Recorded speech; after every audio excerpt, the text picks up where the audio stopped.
தென்சீன கடல் உலகின் மிக முக்கியமான அதே சமயம் மிகவும் பதற்றமான கடல் பகுதிகளில் ஒன்று. இங்கு தனது ஆதிக்கத்தை நிலைநாட்ட துடிக்கும் சீனாவுக்கு இப்போது ஒரு புதிய எதிர்பாராத சவால் முளைத்துள்ளது. அந்த சவாலின் பெயர் பிரம்மோஸ். இந்தியாவிடமிருந்து வாங்கிய இந்த பிரம்மாஸ்திரத்தை பிலிப்பைன்ஸ் இப்போது ஒரு சீனாவின் விமானம் தாங்கி கப்பலை நோக்கி குறிவைத்து ஒரு பகிரங்க காணொளியை வெளியிட்டு உலகையே ஆட்டம் காண வைத்துள்ளது. இதன் பின்னணியில் இருப்பது என்ன? வாங்க விரிவா பார்க்கலாம். இந்த அதிரடிக்கு ஒரு உடனடி காரணம் இருக்கிறது. சீனா தனது புதிய மற்றும் மிகப்பெரிய விமானம் தாங்கி கப்பலான ஃபியூஜியானை சமீபத்தில் தென்சீன கடலில் தனது கடற்படையில் இணைத்தது. இது தனது ராணுவ பலத்தை காட்டும் ஒரு நடவடிக்கையாக பார்க்கப்பட்டது. இதற்கு பதிலடி கொடுக்கும் வகையில்தான் பிலிப்பைன்ஸ் இந்தியாவிடமிருந்து வாங்கிய பிரம்மோஸ் ஏவுகணைகளை முதன் முறையாக பொதுவெளியில் காட்சிப்படுத்தியுள்ளது. அந்த வீடியோவில் ஒவ்வொரு ஏவுகணை வாகனத்திலும் 2 பிரம்மோஸ் ஏவுகணைகள் தாக்குதலுக்கு தயாராக இருப்பதையும் கூடவே மேலும் 4 ஏவுகணைகள் மறு ஏற்றத்திற்கு தயாராக இருப்பதையும் காட்டியுள்ளனர். இதன் மூலம் நீங்க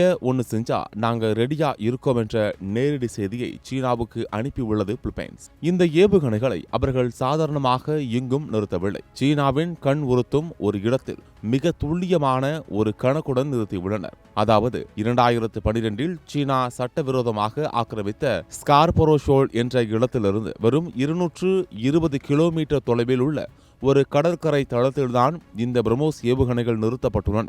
பிரம்மோஸ் ஏவுகணையின் தாக்குதல் வரம்பு 290 கிலோமீட்டர். இப்போது கணக்கு உங்களுக்கு புரிந்திருக்கும். தேவைப்பட்டால் சீன கடற்கரை அல்லது கடலோர காவல் படையின் எந்த ஒரு கப்பலையும் இருந்த இடத்தில் இருந்தே தாக்கி அழிக்கும் திறன் இப்போது பிலிப்பைன்ஸிடம் உள்ளது. சரி, சீனாவிடம் பெரிய ராணுவம் இருக்கிறது. அவர்களால் இந்த பிரம்மோஸ் ஏவுகணையை தடுத்துவிட முடியாதா? இங்குதான் பிரம்மோஸின் உண்மையான பலமே இருக்கிறது.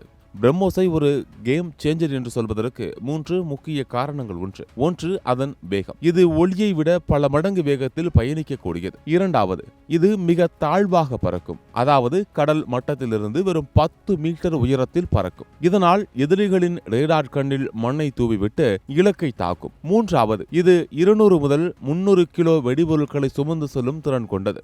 ஒரு முறை தாக்கினால் எதிரி கப்பல் சுக்குநூறாகிவிடும். நிபுணர்கள் என்ன சொல்கிறார்கள் என்றால், சீனாவிடம் இந்த பிரம்மோஸ் ஏவுகணையை இடமறித்து தாக்கி அளிக்கும் எந்த ஒரு வான் பாதுகாப்பு அமைப்பும் தற்போது இல்லை. இந்தியாவுடன் $375 மில்லியன் ஒப்பந்தம் செய்து பிலிப்பைன்ஸ் இந்த ஏவுகணைகளை வாங்கியுள்ளது.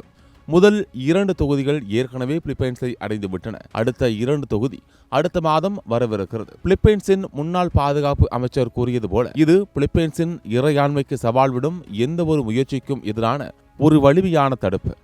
ஆக இந்தியாவின் பிரம்மோஸ் இப்போது தென்சீன கடலின் அதிகார சமநிலையை மாற்றி எழுத தொடங்கியுள்ளது.